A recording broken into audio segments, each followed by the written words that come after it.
jadi ini Bu Menteri dan Bu Wamen harus lebih pintar-pintarnya melobi.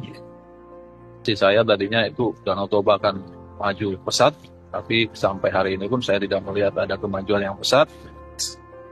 Kalau bisa sampai mencapai 20 miliar US, itu agak gagah Bu Menteri, untuk bicara dengan baik Bappenas, Kementerian Keuangan maupun dengan Bapak Presiden. Itu kok pesimis sekali gitu loh. Angkanya terlalu pesimis. Contoh terhadap sumbangan PDB, kontribusi Kementerian Pariwisata ini terhadap PDB. Itu kok hanya saya lihat kalau sebelumnya pencapaian kita oke lah, kita bisa katakan 4,5% saat ini. Saya melihat di situ hanya targetnya 4,6%, berarti cuma 0,1% dong untuk kenaikan PDB-nya. Itu sana. Kalau kemudian Kementerian Pariwisata tidak memberikan kontribusi terhadap terbukanya lapangan pekerjaan, saya melihat di sini juga targetnya kecil sekali. Dari 25,8 juta orang, dari 24,5 itu ke 25 juta orang tenaga kerja yang kira-kira akan terserap di sana. Nah, dengan kenaikan anggaran yang diminta oleh Ibu Menteri, saya menginginkan bahwa juga ada target yang optimis terhadap kontribusi PDB-nya maupun juga dengan serapan tenaga kerjanya. Pertanyaan saya satu, nggak jalan, tidak menambah jumlah wisatawan kita. Dan itu kenyataan Pak.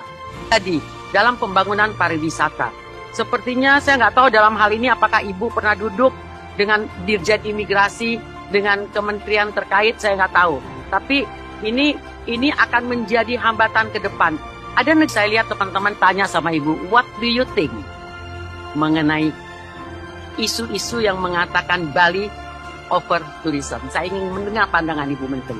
Tapi dari komitmen investasi yang puluhan, kalau nggak salah puluhan triliun, sampai sekarang belum bisa terrealisasi untuk realisasi investasi. Dari komitmen investasi menjadi realisasi investasi, itu belum bisa jalan karena pemerintah tidak bisa memenuhi janjinya itu, yaitu adalah untuk pembangunan infrastruktur dasar di daerah Sikisa itu. Pemerintah waktu itu berjanji untuk membangun infrastruktur dasar. Sampai hari ini Bu Menteri itu nggak jalan. Oleh karena itu, kalau sampai mereka bilang kepada saya, kalau kemudian sampai tahun 2025 itu tidak terrealisasi oleh pemerintah pembangunan infrastruktur dasar, kemungkinan besar yang komitmen investasi itu yang mereka sudah tanda tangan, itu mereka akan mundur. Bu Menteri jawab tertulis ya. Oke. Terima kasih atas semua pertanyaan dan masukan dari Bapak sekalian. Kami akan mencatat, setelah mencatat dan kami akan berikan jawabannya detail saling tertulis secepatnya ya. Kami berterima kasih dan semoga kedepannya kita dapat selalu berkolaborasi dan berkomunikasi belum selesai.